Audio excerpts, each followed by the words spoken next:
नमस्कार दोस्तों, आपका हमारे चैनल पर फिर से स्वागत है। वीरमणि नाम का राजा देवपुर राज्य पर राज करते थे। महाकाल मंदिर में वीरमणि के कठोर तप से प्रसन्न होकर महादेव ने उनकी और उनके राज्य की रक्षा करने का वरदान दिया।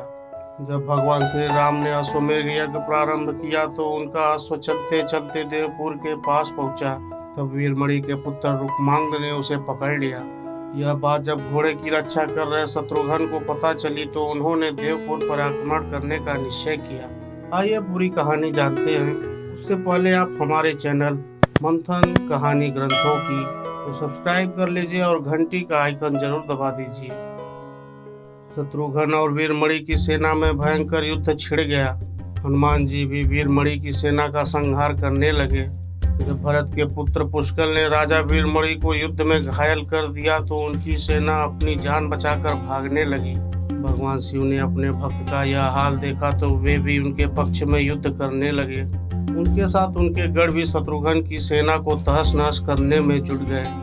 भगवान शिव को युद्ध करते देख शत्रुघ्न भी वहां आ गए और दोनों में भयंकर युद्ध होने लगा। भगवान शिव ने वीरभद्र को पुष्कल से नंदी को हनुमान जी से युद्ध करने के लिए कहा। वीरभद्र और पुष्कल का युद्ध 5 दिन तक चलता रहा। अंत में वीरभद्र ने पुष्कल का वध कर दिया। ये देखकर शत्रुघ्न और क्रोधित होकर शिव से युद्ध करने लगे। उनका युद्ध 11 दिनों तक चलता रहा।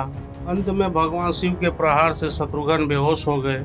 यह देख हनुमान जी स्वयं शिव से युद्ध करने लगे। उन्होंने कुपित होकर महादेव जी से कहा, रुद्र, मैंने ऐसा सुना है कि आप सदा श्री राम के चरणों का स्मरण करते रहे हैं, किंतु आज आपको श्री राम भक्त का वध करने के लिए प्रस्तुत देखकर वे बातें मिथ्या सिद्ध हो गई। धर्म के प्रतिकूल आचरण करने के कारण मैं आपको दंड देना चाहता हूँ। परम पराक्रमी पवन कुमार की बात सुनकर भगवान शिव ने उनसे कहा, कपि श्रेष्ठ, तुम वीरों में प्रधान और धन्य हो। तुम्हारा कथन सर्वथा सत्य है। देव दानव वंदित भगवान श्री राम ही मेरे हृदय धन और स्वामी हैं, किंतु भक्त अपना ही स्वरूप होता है और राजा वीरमणि मेरा अनन्य भक्त है। अतः जिस प्रकार भी हो मुझे उसकी रक्षा करनी चाहिए, यही मर्यादा है। शिव की बात सुनकर हनुमान जी कुपित हो उठे। हनुमान जी और भगवान शिव जी के बीच भयंकर युद्ध होने लगा। हनुमान जी के पराक्रम से प्रसन्न होकर भगवान शिव ने उनसे वरदान मांगने को कहा। तब हनुमान जी ने कहा कि इस युद्ध में भरत के पुत्र पुष्कल मारे गए हैं और शत्रुघ्न भी बेहोश है। मैं द्रोणगिरी पर्वत पर संजीवनी औषधि लेने जा रहा हूँ, तब तक आप इनके शरीर की रक्षा कीजिए। शिव जी ने उन्हें ये वरदान दे दिया। हनुमान जी तुरंत द्रोणगिरी पर्वत गए और संजीवनी औषधि लेकर पुनः युद्ध भूमि में आ गए।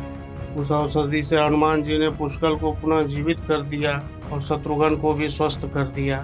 शत्रुघ्न और शिव जी में फिर से युद्ध होने लगा। जब शत्रुघ्न किसी भी तरह से शिव जी से नहीं जीत पाए तो हनुमान जी ने उनसे भगवान श्री राम को याद करने के लिए कहा। शत्रुघ्न ने ऐसा ही किया। भगवान श्री राम तुरंत युद्ध भूमि में प्रकट हो गए। भगवान श्री राम को आया देख भगवान शिव भी उनकी शरण में चले गए और वीरमणि आदि योद्धाओं से भी ऐसा ही करने को कहा। वीरमणि ने यज्ञ का घोड़ा भी श्री राम को लौटा दिया और अपना राज्य भी उन्हीं को सौंप दिया। इस तरह यह युद्ध समाप्त हुआ। आज के लिए बस इतना ही। हम कल फिर आएंगे नया अध्याय लेकर। हमारी कोशिश सिर्फ कहानियाँ सुनाना नहीं है, बल्कि लोगों को धर्म के पास लाना है। जय शिव शंकर, बम बम भोले।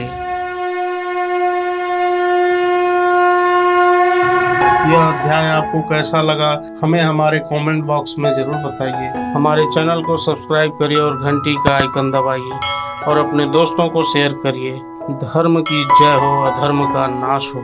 जय श्री राम।